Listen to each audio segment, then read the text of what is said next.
Buried under 30 tons of mud and twisted metal in a jungle salvage yard, a team of aircraft hunters uncovered a rotting AC-130 gunship, its wings sheared, its cannon seized, its cockpit filled with snakes and stagnant water. No one thought it would ever fly again, but one obsessive engineer saw something else, a ghost with a kill count, waiting for a second life. This is the full rebuild of the deadliest gunship ever abandoned to the dirt. The AC-130 Spectre, a flying battleship pouring hellfire since Vietnam. Aircraft 53004 wasn't shot from the sky. A catastrophic landing gear failure on a remote Thai runway left it stranded in deep mud, then stripped for parts and abandoned. For 15 years, the jungle buried it alive. Then one man found the skeleton and swore an oath no one believed possible. He would resurrect the deadliest gunship ever swallowed by the earth, with nothing but his own hands. To understand what was lost, you have to go back to the Gulf War in 1991. AC-130 gunships like this one were the night's apex predator, orbiting battlefields at 10,000 feet, raining 40mm cannon fire and 105 howitzer shells with surgical precision. Saddam's convoys feared the spooky more than any other American weapon, but aircraft 53004, it never fired a single shot after the war. By 1995, it was already a rusted hulk, stripped of engines and avionics, baking in a forgotten corner of Don Mueang Air Base in Thailand. Nobody knew how deep the damage really went. The aircraft's journey to that mud pit began with a routine ferry flight. The gunship was being repositioned when its left main landing gear collapsed on touchdown, a catastrophic hydraulic failure. The starboard wing bit the asphalt, the number one propeller shattered, and the entire airframe slewed off the runway into a drainage basin. Repairs would have cost a fortune. Instead, the Air Force removed every valuable component, classified the remains as beyond economical repair, and left the carcass where it lay. Thailand's monsoon seasons did the rest. Flash floods, corrosive silt, and the slow creep of vine roots that tore through the aluminum skin like paper. For a decade, the gunship was a ghost remembered only by a few. The local villagers called it the dead dragon, a massive, rotting creature that children were forbidden to approach. And then, in 2009, a man named Lyle Cranston stepped off a cargo plane at Don Mueang and saw the tail fin sticking out of a sea of mud. Cranston was not a billionaire. He wasn't a salvage tycoon or a museum curator. He was a retired Air Force loadmaster who had actually flown on this exact aircraft during Operation Desert Storm, loading ammunition belts while tracer fire streaked past the windows. He had promised his crew one day they'd bring their ship home. When he discovered the military had completely written it off, he realized he didn't need permission. He needed a miracle. What he didn't know was that underneath that mud, the skeleton was holding a secret that would turn his obsession into a race against time. The secret was buried in the maintenance logs, pages that had been redacted for 30 years. This gunship had not been abandoned for a simple gear failure. Aircraft 53004 had taken a direct hit from an Iraqi ZSU anti-aircraft round during the last week of Desert Storm. The shell had punched through the belly armor just after the crew entrance door and stopped inside the main wing spar, lodging there like a tumor. The Air Force patched the visible damage, classified the structural fracture as negligible, and flew the wounded bird for another 4 years. But every time the landing gear compressed, that hidden crack grew a millimeter wider. The gear collapse in Thailand was not an accident. It was the injury finally waking up. Lyle Cranston discovered this when he crawled into the mud beneath the fuselage and found the exit hole, a perfect 3-inch diameter puncture ringed with stress fractures that had spidered through the aluminum. Any other man would have walked away then, because a cracked main spar meant the aircraft was a death trap. But Cranston had a different calculation. He had flown 32 combat missions on this exact AC-130. He had watched its cannon save a surrounded Marine platoon at Kafji. He knew that the Sparrow, as the crew called her, was not just metal, she was a living record of sacrifice. He assembled a team of 6, a Thai heavy machinery operator named Somchai who could maneuver a 60-ton excavator like a surgical tool, a retired Air Force structural engineer who had spent his career analyzing battle damage on C-130 airframes, two local mechanics who worked for a fraction of the cost because they wanted to be part of something larger than themselves, and Cranston's son, a 19-year-old kid who had never seen his father talk about the war until now. Together they began the excavation, digging through 8 feet of compacted clay and root systems that had fused with the landing gear struts.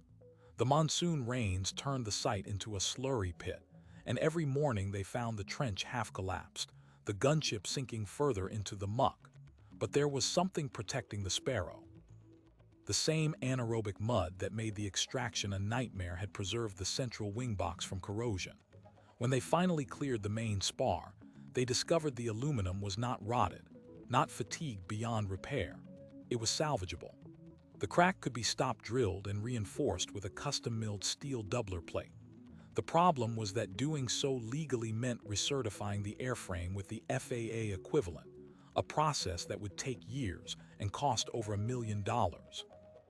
And they had 1 month before the Royal Thai Air Force reclaimed the land for a new hangar complex. Cranston had a choice: admit defeat and let the bulldozers crush the Sparrow into scrap, or break every rule in the book and move a 70-ton warplane in complete secrecy. He chose the latter. Somchai brought in a Chinese crawler crane, and under the cover of night, they hoisted the fuselage clear of its grave. The sound of the winch cables groaning was swallowed by a tropical thunderstorm that broke overhead at the exact moment the landing gear finally tore free. It felt like the heavens themselves were giving permission. But permission from the heavens meant nothing to the colonel who appeared at dawn with an armed guard and a cease and desist order. The gunship was now property of the Thai government, and all work was to halt immediately. The resurrection had just become a hostage crisis. The colonel's name was Arthur Suwanara, and he was not a man accustomed to negotiation. He had the gunship impounded under a dusty conservation statute from 1982 that classified all military wreckage as national heritage. Cranston stood at the edge of the mud pit, his boots sinking into the same clay that had swallowed his airplane, and asked one question: "Who tipped you off?" The colonel's eyes flicked briefly toward a figure standing by the hangar office, a European man in a linen suit, arms crossed. Cranston recognized him instantly. Anton Visser, a Dutch aviation broker with a reputation for stripping vintage aircraft and selling their components to arms dealers in North Africa. He had been tracking the Sparrow for years, waiting for someone to do the excavation work so he could claim the salvage rights for himself. Cranston was given 72 hours to appeal. He used every one of them. He called the United States Embassy, only to learn that the aircraft had been formally demilitarized and struck from the Air Force inventory in 1997. As far as the American government was concerned, it was no different from a discarded shipping container. He contacted the Thai Department of Civil Aviation, who informed him the aircraft lacked a certificate of airworthiness and would never receive one due to its combat damage classification. He reached out to military museums, historical foundations, preservation societies, and every single one said the same thing: a cracked main spar is a death sentence. You cannot rebuild it, you cannot fly it, you cannot save it. But here is what the bureaucrats did not account for. The Sparrow's original maintenance records had been falsified, not by enemy action, not by accident, by the United States Air Force itself. Cranston's structural engineer, poring over the microfiche archives, discovered that the ZSU round that struck the aircraft in 1991 had actually detonated inside the flare dispenser bay. The shrapnel had compromised not just the spar, but the hydraulic accumulators that controlled the landing gear extension sequence. The Air Force covered it up to avoid grounding the entire AC-130 fleet for a systems-wide inspection. The gear collapse in Thailand was not a random failure. It was a time-delayed consequence of a deliberate, documented lie, and buried inside that lie was legal leverage. Cranston took the discovery to the colonel's superior, a 4-star general named Precha Chacharan, who had quietly opposed the Dutchman's involvement from the start. In a closed-door meeting at the airbase, Cranston presented a simple ultimatum. Either the Thai government releases the Sparrow for a supervised restoration under the oversight of the newly formed Southeast Asian Aviation Heritage Council, or the full contents of the falsified logs, including the names of the officers who signed off on the cover-up, go to the international press. The general stared at the documents for a long time. Then he smiled and said, "You have 48 hours to remove the aircraft from Thai soil. After that, I cannot protect you from Anton Visser." The extraction that followed was nothing short of insane. Somchai disassembled the crane and reassembled it on the far side of the airport, out of sight of the perimeter towers. The team cut the wings at the production splice joints, a reversible modification, but one that reduced the aircraft to a narrow tube that could be loaded onto a flatbed trailer. They worked through the night, the same storm front that had covered their first lift now returning with monsoon fury, lightning illuminating the fuselage like a strobe. At 4 in the morning, with 2 hours left on the general's deadline, the trailer began to roll. The Sparrow, broken into 3 pieces, was being smuggled out of the country on a route that passed through 6 military checkpoints. And that is when the news broke on the international wire services. A photograph, taken by a security camera at a Bangkok toll plaza, showed the fuselage being hauled on a civilian truck with no permits, no markings, and no explanation. The image went viral. Conspiracy theorists claimed it was a captured alien spacecraft. Arms monitors suspected an illegal weapons transfer. And somewhere in a penthouse in Rotterdam, Anton Visser picked up the phone and called every contact he had in the Royal Thai Police, the Customs Bureau, and Interpol. Cranston was about to become the most wanted aircraft restorer in modern history, and the only thing standing between him and a prison cell was a phone call he had not yet received from a man who had been dead for 20 years. The phone rang at 3:17 a.m. in a motel room 40 miles from the Laotian border. The voice on the other end was old, cracked with age but unmistakable. Colonel Dennis Beckwith, the maintenance officer who had been listed as killed in a helicopter crash in 1993. He was not dead. He had faked his own death after the Pentagon discovered the fraudulent SPAR inspections, terrified he would be court-martialed for following orders that he knew would one day kill a crew. He had been living under a false name in a village in northern Luzon, carrying the only complete, unredacted maintenance logs in existence. And he had seen the photograph of the Sparrow on the front page of the Bangkok Post. Beckwith sent the documents by encrypted courier. They arrived in a waterproof tube with a handwritten note. "This bird was never supposed to die. Neither was I. The logs proved that the ZSU strike had not actually cracked the spar. It had only dented it. The fracture was a cover story, created to expedite a lucrative contract for new generation gunship variants. The aircraft was structurally sound. It had always been sound. And now Cranston had the evidence to force the United States Air Force to either admit criminal negligence or quietly reinstate the aircraft's authority to fly under a civilian experimental airworthiness certificate. He chose the path of pressure. His lawyer leaked a single page to a journalist at Aviation Week. 24 hours later, the Deputy Secretary of the Air Force called Cranston personally. No more charges, no more Interpol. The gunship was his, if he could finish the restoration at a certified facility under federal oversight.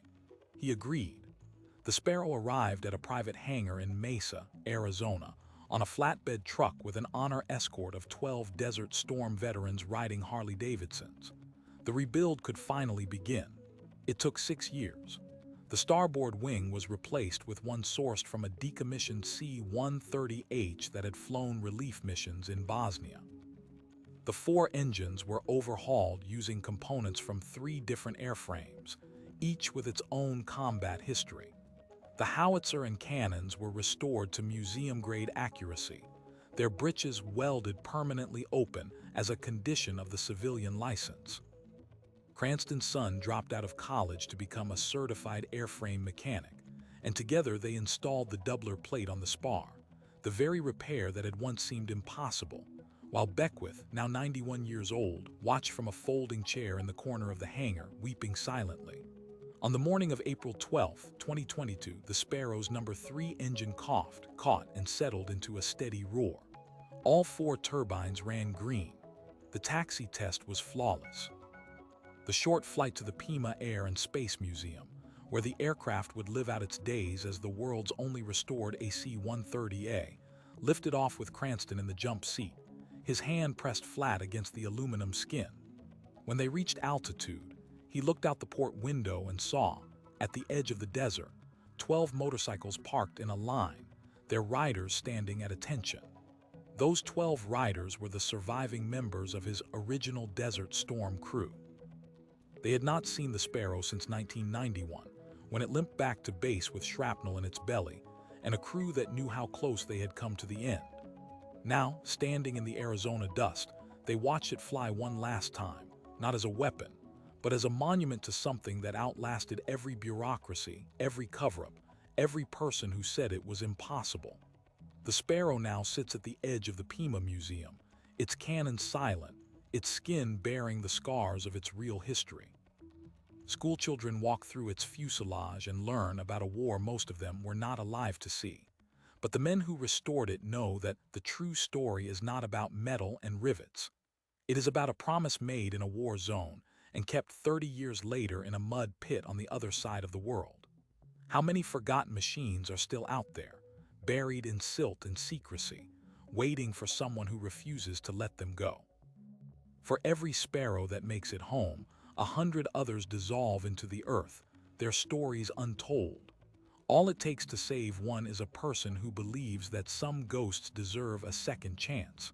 If that kind of story matters to you, hit subscribe. We will find the next ghost and bring it back to life.